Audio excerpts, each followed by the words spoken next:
സാധാരണ ആനിവേഴ്സറി അന്ന് ആഘോഷിക്കാനാണ് ഇഷ്ടം. പക്ഷേ സൺഡേ രണ്ടുപേർക്കും ഒരുമിച്ച് ലീവ് വന്നോണ്ടും അടുത്ത ദിവസം ജോലി ഉള്ളതുകൊണ്ടും 6-ാം തീയതി മാറ്റി 5-ാം തീയതി ആഘോഷിക്കാന്ന് വിചാരിച്ചു. ഭയങ്കര ആഘോഷമൊന്നുമില്ല, ചുമ്മാ മാളിൽ പോവാ, രണ്ടുപേർക്കും അങ്ങോട്ടും ഇങ്ങോട്ടും ഡ്രസ്സ് മേടിക്കുക, പിന്നെ രാത്രി ഒരു ഡിന്നർ ഡേറ്റിനും പോവാം.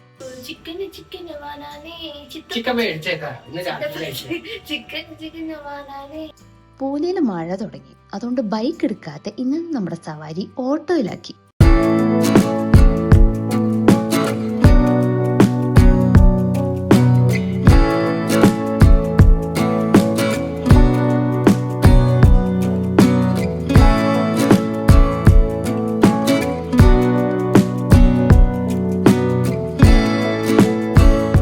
ഫീനിക്സ് മാളിൽ എത്തിയപ്പോൾ അവിടെ നല്ല തിരക്ക്. അതുകൊണ്ടാണ് എൻ്റെ ക്യാമറ ആംഗിൾസ് ഒക്കെ മുകളിലേക്ക് പോയിട്ടുള്ളത്. ഇവിടെ ഷോപ്പിംഗ് ഫെസ്റ്റിൽ തുടങ്ങിയിട്ടുണ്ട്. അപ്പോൾ സെലക്ടഡ് ഔട്ട്ലെറ്റ്സിൽ ഡിസ്കൗണ്ട് ഉണ്ട്. അതുകൊണ്ട് ഇന്ന് ഡ്രസ്സ് മേടിക്കാൻ പോയപ്പോൾ നല്ല തിരക്കായിരുന്നു. സേട്ടു ജാറയിൽ കയറി. ഞാനും ജാറ ലൈഫ് സ്റ്റൈലൊക്കെ നോക്കി. പക്ഷെ എൻ്റെ മനസ്സിരിക്കുന്നത് ആ യൂണിക്ലോയിലെ ആ ചുവന്ന ഡ്രസ്സിലാണ്. കഴിഞ്ഞ വ്ളോഗിൽ മേടിക്കാതെ പോയ ഡ്രസ്സിനെ പറ്റി ഞാൻ പറയുന്നുണ്ട്. കണ്ടിട്ടില്ലെങ്കിൽ ആ വ്ളോഗ് ഒന്ന് പോയി കണ്ടുനോക്കണേ.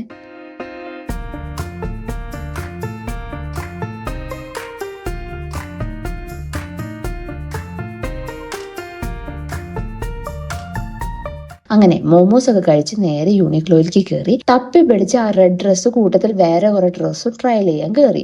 പക്ഷെ അന്നിട്ട സൈസ് അല്ലായിരുന്നു, ഒരു സൈസ് ചെറുത് മാത്രം അവിടെ സ്റ്റോക്കിൽ ഉണ്ടായിരുന്നുള്ളൂ. അതുപോലത്തെ ബ്ലാക്കും ബ്ലൂ ഒക്കെ എന്റെ സൈസിൽ ഉണ്ടായിരുന്നു. പക്ഷെ ആ റെഡിന്റെ അത്രയ്ക്ക് അങ്ങോട്ട് രസമില്ല ഈ ബ്ലാക്കും ബ്ലൂവും. അതുകൊണ്ട് കുറെ നേരത്തെ ആലോചനയ്ക്കൊടുവിൽ പേടിക്കണ്ട എന്ന തീരുമാനത്തിൽ ഞാൻ എത്തി. അങ്ങനെ എന്റെ കുത്തകയായ വെസ്റ്റ് സൈഡിലും കൂടി ഒന്ന് കയറി നോക്കാന്ന് വിചാരിച്ചു. എന്റെ ഇപ്പോഴത്തെ ഒരു ഒബ്സഷൻ ആണ് ഈ ഷോർട്ട് കുർത്തീസ്. വെസ്റ്റ് സൈഡ് തന്നെ ഞാൻ മേടിച്ചൊരു ഷോർട്ട് കുർത്തി ഉണ്ടായിരുന്നു. അത് തന്നെ എത്ര തവണ ഇട്ടു എന്ന് എനിക്ക് തന്നെ അറിയില്ല, അത്രയ്ക്ക് ഇഷ്ടമാണ് എനിക്കിപ്പോൾ ഇത്. അതുകൊണ്ട് തന്നെ അവിടെ ചെന്നപ്പോൾ ഷോർട്ട് കുർത്തീസ് ആണ് ആദ്യം നോക്കിയത്. എന്നിട്ട് അവസാനം ഈ കുർത്തിയിൽ ഞാൻ ഫിക്സ് ചെയ്തു. ഇത് ശരിക്കും എന്റെ സൈസ് അല്ല, കുറച്ച് വലുതാ. പക്ഷെ എന്നാലും ഞാൻ ഇത് എടുത്തു, കാരണം ഇത് ലാസ്റ്റ് പീസ് ആയിരുന്നു. ഇനി നമുക്ക് ഡിന്നർ ഡേറ്റിന് പോവാം.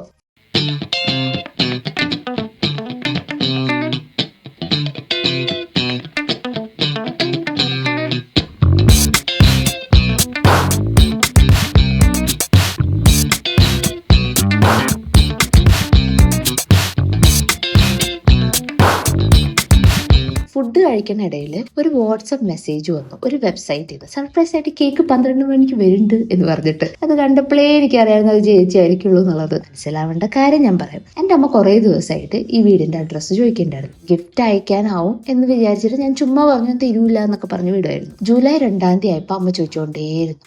എന്നെ വിളിക്കുന്നു, സേട്ടുനെ വിളിക്കുന്നു അഡ്രസ്സ് കിട്ടാൻ വേണ്ടിയിട്ട്. അവസാനം ഞാൻ അഡ്രസ്സ് കൊടുത്തു കുറച്ച് കഴിഞ്ഞപ്പോൾ വെസ്റ്റ് സൈഡിൽ നിന്ന് ഒരു മെസ്സേജ് വന്നു, ഡ്രസ്സ് ഓർഡർ ചെയ്തിട്ടുണ്ട് എന്ന് പറഞ്ഞിട്ട്. സേട്ടു എനിക്ക് അയച്ചു തന്നിട്ട് പറഞ്ഞു, ഇതേ അമ്മ ഓർഡർ ചെയ്തിട്ടുണ്ടല്ലോ ഡ്രസ്സ് എന്ന് പറഞ്ഞു. അമ്മയ്ക്കല്ലാതെ ഈ വീടിന്റെ അഡ്രസ്സ് ഇപ്പൊ വേറെ ആർക്കും അറിയില്ല. സ്വാഭാവികമായിട്ട് അമ്മേനെ സംശയിക്കുള്ളൂ. കിട്ടിയപ്പോൾ തന്നെ അമ്മയ്ക്ക് അയച്ചു കൊടുത്തിട്ട് ഞാൻ ചോദിച്ചു, അമ്മ ഡ്രസ്സ് വാങ്ങിയില്ലേ എന്ന്. അപ്പൊ അമ്മ പറഞ്ഞു, ഞാനൊന്നല്ല മേടിച്ചേന്ന് പറഞ്ഞു. കുറച്ച് കഴിഞ്ഞ് ഞാൻ ശ്രുതി ചേച്ചിക്ക് മെസ്സേജ് അയച്ചു കൊടുത്തു. അപ്പൊ ചേച്ചി എന്റെ മെസ്സേജ് കണ്ടു, പക്ഷെ അപ്പൊ തന്നെ റിപ്ലൈ ആയിരുന്നില്ല. അപ്പൊ എനിക്ക് ചെറിയൊരു സംശയം തോന്നി. മെസ്സേജ് അയക്കണേന് പകരം വിളിച്ചിരുന്നെങ്കിൽ എക്സ്പ്രഷനിൽ പിടിക്കായിരുന്നു. പക്ഷെ ഇപ്പൊ അത് പറ്റില്ല. ചേച്ചി ഉറച്ചപ്പോ മെസ്സേജ് അയച്ചു പറഞ്ഞു ഞാനല്ല എന്ന്. അപ്പൊ തന്നെ വിളിക്കുകയും ചെയ്തു. എന്നിട്ട് പറഞ്ഞു, ഞാൻ വയ്യാണ്ടിരിക്കുക, ഞാൻ എങ്ങനെ അയക്കാനാ, പിന്നെ എന്റെ കയ്യിൽ അഡ്രസ്സും ഇല്ല. ശരിയാണ്, ആ പോയിന്റ് കറക്റ്റ് ആണ്. അതിന്റെ കൂടെ എന്നോട് പറയുകയും ചെയ്തു, അഡ്രസ്സ് അയച്ചു ആയോട്ടാ, കേക്ക് അയക്കാം, അല്ലെങ്കിൽ ഒരു കേക്ക് മിസ്സാവൂട്ടാ എന്നും കൂടി പറഞ്ഞു. ഇതിന്റെ ഇടയിൽ ഞാൻ അമ്മേനെ വിളിച്ചപ്പോ അമ്മ ഇങ്ങോട്ട് പറഞ്ഞു, ചിലപ്പോ അമ്മായാണെങ്കിലോ എന്ന്. ആയിരിക്കാൻ വഴിയുണ്ടെന്ന് വിചാരിച്ചിട്ട് അമ്മായിനെ വിളിച്ചപ്പോ അമ്മായും ഇതന്നെ പറഞ്ഞു, നിങ്ങളുടെ അഡ്രസ്സ് എനിക്കില്ല, ഞാൻ എങ്ങനെ അയക്കാന്ന്. അത് ശരിയാണ്. അങ്ങനെ ആകെ കൺഫ്യൂഷൻ ആയി ഭ്രാന്തായി. ആരേതാ അയച്ചെന്ന് അറിയാണ്ട് ഒരു മനസ്സമാധാനം ഉണ്ടായിരുന്നില്ല. അങ്ങനെ എന്റെ മനസ്സിൽ ഞാൻ ഇൻവെസ്റ്റിഗേഷൻ തുടങ്ങി. എന്റെ അമ്മ വെസ്റ്റ് സൈഡിൽ നിന്ന് ഓർഡർ ചെയ്യാൻ വഴിയില്ല. ചേച്ചിക്കും എനിക്കാണ് വെസ്റ്റ് സൈഡ് ഭ്രാന്ത്. എനിക്ക് വെസ്റ്റ് സൈഡ് ഇഷ്ടമെന്നുള്ളത് ചേച്ചിക്കും അമ്മായിക്കും അങ്ങനെ അറിയുള്ളൂ. അപ്പൊ പോയിന്റ് നേരെ വെച്ച് നോക്കുമ്പോൾ ചേച്ചിയാണ് ഇക്കാര്യത്തിൽ മുന്നിൽ. ഇവരൊക്കെ അല്ലാതെ ഞങ്ങൾക്ക് വേറെ ആരും ഗിഫ്റ്റ് തരാനും വഴിയില്ല. അങ്ങനെ ഒരു ദിവസം ഞാൻ ചേട്ടുന്റെ അമ്മയോട് ഇങ്ങനെ ഇരുന്ന് സംസാരിക്കായിരുന്നു. അല്ല ഇത് ആരായിരിക്കും എന്നൊക്കെ പറഞ്ഞിട്ട്. അപ്പൊ അമ്മ ഡൈവേർട്ട് ചെയ്യാൻ നോക്കി. ചെറിയൊരു ചിരിയൊക്കെ ഉണ്ടായിരുന്നു. അമ്മയുടെ എക്സ്പ്രഷൻ ഞാൻ ചെറുതായിട്ട് പിടിച്ചു. ഞാൻ പിന്നെയും ആരായിരിക്കും അമ്മ ഇതിപ്പോ അയച്ചിട്ടുണ്ടാവാന്ന് പറഞ്ഞപ്പോ അമ്മ പറഞ്ഞു, അതിപ്പോ സാരല്ല, 6-ാം തീയതി കിട്ടുമല്ലോ, അപ്പൊ അറിയുമല്ലോ എന്ന് പറഞ്ഞു. അപ്പൊ ഞാൻ മുടി ചോദിച്ചു, അപ്പൊ ആരാ അമ്മയ്ക്ക് എങ്ങനെ അറിയാം 6-ാം തീയതി കിട്ടുമെന്ന്? അപ്പൊ അമ്മ പറഞ്ഞു, അല്ല അന്നേക്ക് കിട്ടാൻ വേണ്ടിയിട്ടായിരിക്കുമല്ലോ ആരായാലും അയച്ചിട്ടുണ്ടാവാ, അങ്ങനെ ഉദ്ദേശിച്ച് പറഞ്ഞാന്ന് പറഞ്ഞു. അപ്പോൾ അത് ചേച്ചി തന്നെയായിരിക്കും. എനിക്ക് ചെറുതായിട്ടൊന്ന് കത്തി. അങ്ങനെയെങ്കിലും ചേച്ചി തന്നെ ആവുള്ളൂ എന്നൊരു ചെറിയ ഉറപ്പുണ്ടായിരുന്നു. പക്ഷെ എൻ്റെ ചിന്ത പോയത് അഥവാ ചേച്ചി ആണെങ്കിലും എങ്ങനെ ഈ വീടിൻ്റെ അഡ്രസ്സ് കിട്ടി, അതിലായിരുന്നു എനിക്ക് ക്യൂരിയോസിറ്റി.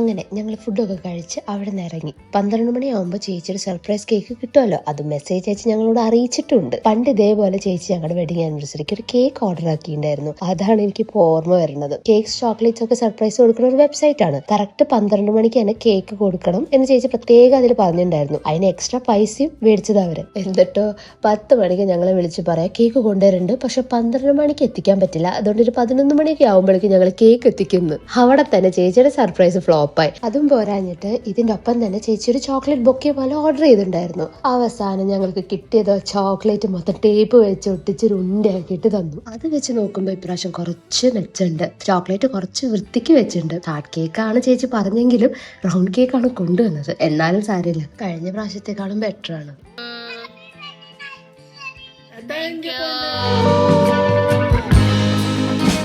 അങ്ങനെ സർപ്രൈസ് ആയിട്ട് വന്ന ബെസ്റ്റ് സൈഡത്തെ ഡ്രസ്സ് ഞങ്ങളുടെ ആനിവേഴ്സറിയുടെ അന്ന് തന്നെ കിട്ടി. പക്ഷേ ട്വിസ്റ്റ് ഉണ്ട്, സേട്ടുവിൻ്റെ എത്തി, എൻ്റെ എത്തിയില്ല. സേട്ടു ഷർട്ട് ഇട്ട് നിൽക്കുന്ന ഫോട്ടോ സംശയമുള്ളവർക്കൊക്കെ ഞാൻ അയച്ചു കൊടുത്തു. അങ്ങനെ എനിക്കൊരു കോള് വന്നു. ആരാ വേറെ ആരുമല്ല, നമ്മൾ സംശയിച്ച ആള് തന്നെ, ശ്രുതി ചേച്ചി. അഡ്രസ്സ് കൊടുത്ത് എൻ്റെ അമ്മ തന്നെ. അങ്ങനെ ഞങ്ങളുടെ ഓഫീസ് പണിയൊക്കെ കഴിഞ്ഞ് രാത്രി എല്ലാവരും വീഡിയോ കോൾ വിളിച്ച് എന്നിട്ട് കേക്ക് മുറിച്ചു. ഇനി എൻ്റെ ഡ്രസ്സ് കിട്ടിയോന്ന് അറിയണ്ടേ? കിട്ടിയില്ല, ഇപ്പോഴും കിട്ടിയിട്ടില്ല, ഇനി കിട്ടാനും പോണില്ല. എൻ്റെ ഡ്രസ്സ് മാത്രം തിരിച്ചുപോയി.